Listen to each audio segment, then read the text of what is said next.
c'est trop compliqué. Mais on tapera, hein. Je t'assure, on tapera. On n'est que de gauche. Hein, oui, oui, faut pas rigoler non plus. Merci, on vous retrouve tout à l'heure. Alain, c'est notre prophète des toilettes, hein, et comme prophète, il a plein de choses incroyables à nous raconter.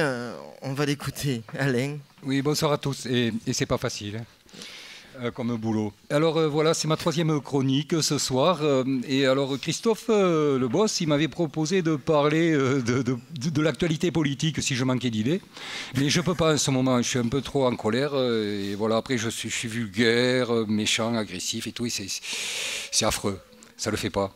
Alors voilà, j'ai dit, je savais pas trop. Je savais pas trop quoi faire. Bon, aussi, je fais attention de ne pas trop me mettre en colère à la radio et de ne pas trop dire de saleté sur les politiciens et tout, parce que j'aurais peur qu'ils nous ressortent les lois scélérates qui ont sévi en 1850, les lois qui ont permis d'enfermer, d'envoyer au bagne tous les anarchistes et les gauchistes à partir du moment où ils se réunissaient pour critiquer le pouvoir. Alors, je ne voudrais pas que ça nous arrive ainsi. Les gens sont très sympas dans cette émission. Et voilà. Alors, c'est pour ça, j'étais assez embêté, je ne savais pas trop quoi dire. Et ce matin, heureusement, j'étais assis sur les chiottes.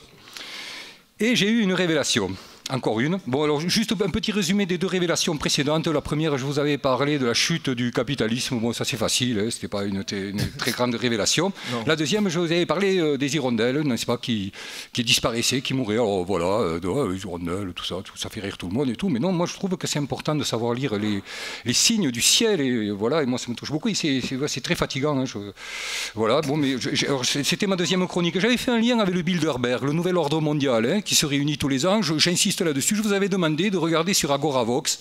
Mais ils l'ont fait. Sur Internet, j'espère que vous l'avez fait, parce que quand même, il faudrait un peu attacher de l'attention à tous ces gens-là, tous ces puissants du monde et tous ceux qui s'occupent de nous. Hein, le nouvel ordre mondial, là, il faut quand même, faudrait leur dire merci, faire quelque chose. Moi, j'avais juste un truc à leur demander, là, c'était s'ils pouvaient me rendre les oiseaux dans le ciel et les abeilles sur les fleurs, ça m'arrangerait dans le nouvel ordre mondial.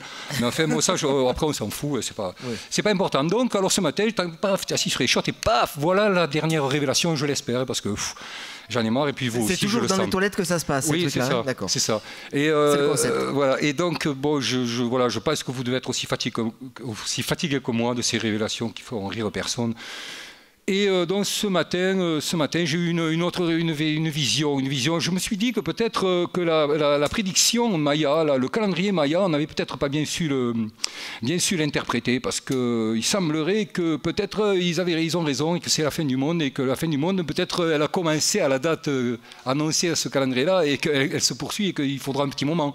Alors on a bien rigolé, on s'est dit le lendemain, quel con les Mayas, mais non, moi je me dis, enfin c'est comme ça, c'est un truc de prophète des chiottes, c'est pas... Ne vous en faites pas, c'est rien. Mais alors, et je me suis dit, ah ouais, et je me suis dit, alors, je vous avais dit aussi que j'étais en manque de patron, de saint patron. Comme prophète, c'est con, je cherchais, et j'ai eu une révélation, je me suis dit, ah ouais, ça y est, la fin du monde, elle commence par Lourdes. Eh oui, le déluge, Lourdes et tout ça. Alors je me suis dit, c'est peut-être un signe, peut-être, voilà, j'ai trouvé mon patron, et c'est peut-être le père qui vient finir le travail du fils, qui virait les marchands du temple. Parce que quand j'ai vu les petites statues, les petites bouteilles en plastique là, de la Vierge dans la boue, et quand j'ai vu l'Aubinite rejoindre les rivières, je me suis dit, peut-être que c'est ça, c'est un grand nettoyage. Avec le déluge. Alors je me suis dit, ah ouais, super, déluge. Après, je me suis dit, ouais, mais quand même, il y en a eu un déluge, et il me semble avoir remarqué que les humains, ils étaient aussi cons. Ils étaient encore plus cons après le déluge qu'avant, je sais. Alors je me suis dit, s'il y en a un maintenant, déluge, là, qui démarre à Lourdes, c'est un signe, merci Seigneur. Peut-être que si le déluge, là, maintenant, si je vois passer le Père Noé, dans sa barque avec sa copine et tout ça, et tous les animaux là, et bien je le noie. Voilà, moi je le noie, je suis con un peu. Je suis comme ça, moi je le noie parce que je me dis, 2 minutes, il me reste 2 minutes, on me fait signe, voilà, j'ai fini. Je le noie parce que je me demande si ça vaut le coup, quoi, si on pourrait pas un peu foutre la paix à cette planète, et que ça serait aussi bien sans nous, quoi. Hein, surtout avant que l'ADN se répande dans l'univers, hein, de l'humain, on ferait bien, bon, je le noie le dernier si je le vois, voilà. Et après, je me noie aussi, bah, c'est normal, sympa. Et alors, si vous voulez, voilà. Enfin, non, bah, j'arrête là. Bon, et bien voilà, c'était tout. Merci, je vous remercie. Voilà, c'était allé. C'est la dernière du prophète. Hein. Oui, c'était le Plus prophète. De prophète, non, il y en a fini le prophète. C'est fini, merci à vous. Le prophète des toilettes. Pour votre patience. Bon, vous l'avez remarqué, on est un peu à la bourre.